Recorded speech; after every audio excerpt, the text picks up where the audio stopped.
welcome to Taste to Explore. My name is Darlene. Now, on this episode, I decided to bring something to you that's going to be very helpful. We are making chicken stock.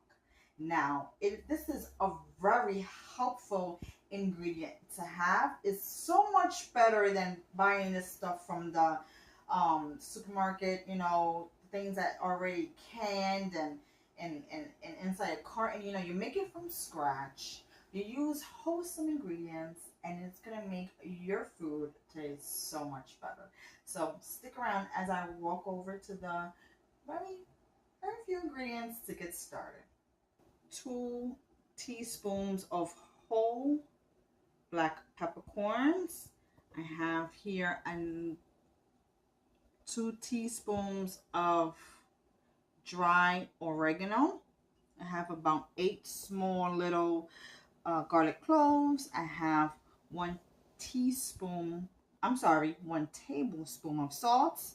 I have about 2 teaspoons of coriander seeds and 1 medium onion and 2 bay leaves.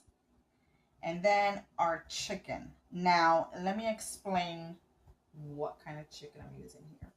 These are the backbone of the chicken. It's just the backbone, or yeah, pretty much so, the backbone. Now, why I'm using this? Okay, this is about 2 to 3 pounds of chicken backbone. When you use a chicken, you can use a whole chicken. You can use chicken legs or the wings or even the feet or even the carcass, like the bones that's left over. That is absolutely fine. And to my opinion, is even better because you don't waste the chicken. You cook it down to it is like mush, and you can discard it. There's barely any meat in here, but there's tons of flavor that I need, that flavor of the chicken. So this is, to me, is perfect. You're not wasting any meat. Once this cooks down and does its thing, it's absolutely going to be terrific and give you really good stock. But if you want, which this costs like $2.50, at least where I live. So even though chicken is, cheap, but you don't have to use like a whole chicken or, chicken legs or anything like that. If you don't want to like waste any meat per se, you know what I'm saying? But the chicken backs are just perfect. However, I would not use the chicken giblets.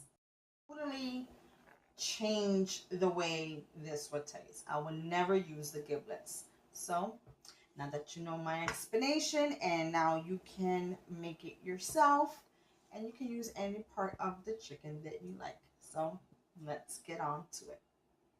In this big pot, I have 3, I filled this up to the top right over here, containers of water plus a half. Now this is a 28-ounce plastic container. You can buy it in discount stores, mom and pop shops, online, or maybe you can even ask your local takeout foods if they have this. Then you can buy some from them. It's probably like 10-15 cents. They make great, this is where I'm going to store them in, so it just makes a great place to store it in. And that's what I have going on here. Now it is hot, very hot, and this is what's going to happen.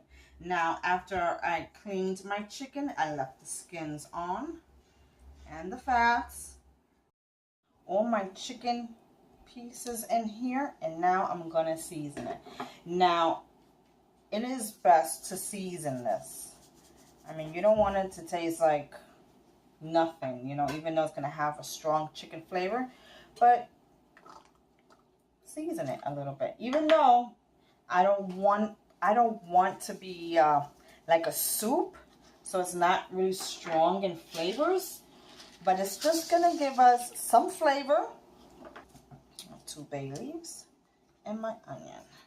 So this is gonna cook down for about an hour or so, and I will let you know. And this can cook just like this, open, or you can put a lid on it. I'm just gonna leave it open, and I'm gonna let this cook for about an hour, and I'm gonna let you know I have a medium-high heat, and I'll let you know how it looks when it gets done. It's looking so good. It had developed some color, and I've been cooking it for 2 hours.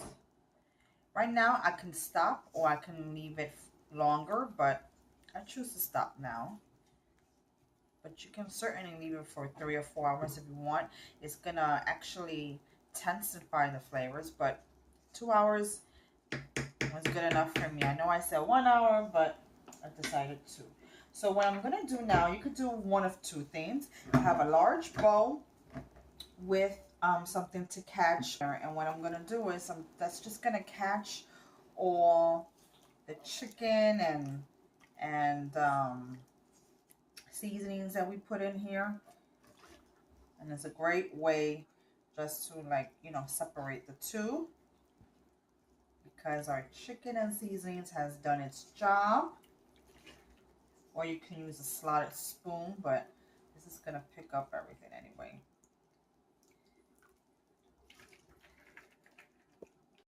What took place? I empty out most of my chicken pieces in here, and the rest of the onions and what have you is all right here. And what you could do is you can allow this to cool and skim off all the excess fat that's going to, you know, it's going to be on the top, but I'm not going to even do that. And just start putting it in right in here. And then that's it. And store it in the freezer. And I'm going to use it whenever I need to. All done. Look here, I made 3 large tubs of homemade chicken stock, plus a half, but I'm not going to show that. So right now, I want you to enjoy this. You can put this in anything that calls for chicken stock. You can put this even in rice. When you make rice, it makes it a great chickeny flavor, and soups and stews. And the holidays is approaching us, and right now this is why I made some, so I can have some on hand, because when I start getting down and busy in the kitchen with the homemade foods, I do not want to use the store-bought chicken stock. Now don't get me wrong, sometimes I do use them, but when I can make them myself, I will do that. So thank you so much for joining me today.